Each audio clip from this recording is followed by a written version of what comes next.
السلام علیکم ورحمۃ اللہ وبرکاتہ۔ الحمد للہ رب العالمین والعاقبۃ للمتقین والصلاة والسلام علی رسولہ الامین محمد وعلی آلہ وصحبہ اجمعین، اما بعد۔ نماز کے اندر پڑھی جانے والی دو ایسی دعائیں جو مجھے بہت عزیز، پہلی وہ دعا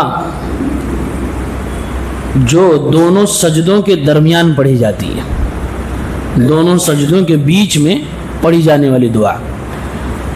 عبداللہ بن عباس رضی اللہ تعالیٰ عنہ فرماتے ہیں کہ اللہ کے نبی صلی اللہ علیہ وسلم دونوں سجدوں کے درمیان جب بیٹھتے تھے تو آپ یہ دعا پڑھتے تھے: اللہم اغفر لی وارحمنی واہدنی وعافنی وارزقنی واجبرنی وارفعنی۔ یہ مختلف حدیثوں میں الفاظ وارد ہیں۔ معنی کیا ہے؟ اے اللہ رب العالمین مجھے معاف فرما دے، بخش دے، جو میرے گناہ ہیں ان گناہوں کو معاف کر دے، انہیں ڈھک دے، انہیں چھپا دے۔ وارحمنی، اور تو مجھ پر رحم فرما دے، دنیا آخرت کی بھلائیاں عطا فرما دے۔ اللہ کی رحمت کے بغیر کوئی بھی شخص جنت میں نہیں جا سکتا ہے۔ آپ صلی اللہ علیہ وسلم نے فرمایا کوئی بھی شخص اپنے عمل کے ذریعے سے جنت میں داخل نہیں ہوگا جب تک اللہ تعالیٰ کی رحمت شامل حال نہ ہو۔ یعنی کہ ہمارے اعمال اچھے تو ہیں لیکن اتنے اچھے نہیں ہیں کہ جنت جیسی نعمت مل جائے، لہٰذا جنت جیسی نعمت پانے کے لیے اعمال کے ساتھ ساتھ اللہ کی رحمت بھی چاہیے، اس لیے رحمت کی دعا مانگی جا رہی ہے۔ وعافنی، اور اے اللہ تعالیٰ تو مجھے عافیت عطا فرما دے، بیماری سے حفاظت عطا فرما دے، مصیبتوں سے سلامتی، گناہوں سے بچا لے، دین میں سلامتی، فتنوں سے محفوظ رکھ۔ واہدنی، اور اے اللہ تو مجھے ہدایت عطا فرما۔ ہدایت کس بات کی؟ اسلام کی ہدایت دے، سنت کی پیروی کی ہدایت دے، نیک اعمال کی توفیق عنایت فرما دے، اور پھر نیکیوں پر ثابت قدم رہنے کی توفیق عنایت فرما دے۔ یہ ساری چیزیں ہدایت میں آتی ہیں۔ ورزقنی، اور اے اللہ مجھے تو رزق عطا فرما، حلال رزق عطا فرما، علم نافع عطا فرما، نیک اولاد عطا فرما، بہترین صحبت عطا فرما، ایمان مضبوطی کے ساتھ عطا فرما۔ یہ ساری کی ساری چیزیں رزق کے اندر شامل ہیں۔ وجبرنی، اے اللہ تبارک و تعالی میں ٹوٹا ہوا ہوں، تو مجھے جوڑ دے۔ جبر کے معنی ہوتے ہیں ٹوٹی ہوئی چیز کو جوڑ دینا، کہیں پر کوئی کمی ہے اس کو پورا کر دینا۔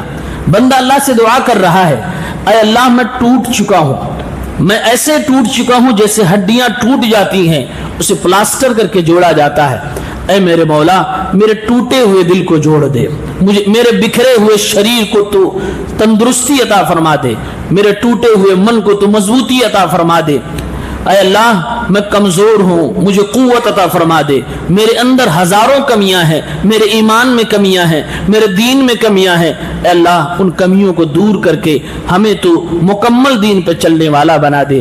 وجبرنی ورفعنی، اور اے اللہ تبارک و تعالی ہمیں تو بلندی عطا فرما، اے اللہ تو اوپر اٹھا، اے اللہ رب العالمین تو ہمارے درجات اور مرتبے کو بلند فرما دے۔ اے اللہ تبارک و تعالی دنیا میں جب تک رکھ، لوگوں میں عزت و آبرو کے ساتھ رکھ، رفعت و بلندی کے ساتھ رکھ، اور جب خاتمہ ہو جائے تو آخرت میں بلند مقام عطا فرما دے۔ اے اللہ نیک نامی عطا کر، اے اللہ وقار اور احترام کے ساتھ زندگی گزارنے کی توفیق عنایت فرما۔ یہ ساری چیزیں ورفعنی کے اندر شامل ہیں۔ اتنی ساری دعائیں صرف 7 الفاظ کے ذریعے سے مانگی جا رہی ہے۔ اب ترتیب تو دیکھیں: اللہم اغفر لی، اے اللہ گناہوں کو معاف فرما دے، ورحمنی، اور رحمتوں کے سائے میں لے لے، وجبرنی، ہماری کمیوں کو پوری فرما دے، واہدنی، ہدایت دے دے، وعافنی، سلامتی میں لے لے، ورزقنی، رزق عطا فرما دے، ورفعنی، یہ سب کچھ دے کر میرا مرتبہ تو بلند کر دے، دنیا میں تو عزت عطا فرما دے۔ یہ دونوں سجدوں کے درمیان پڑھنے والی دعا ہے۔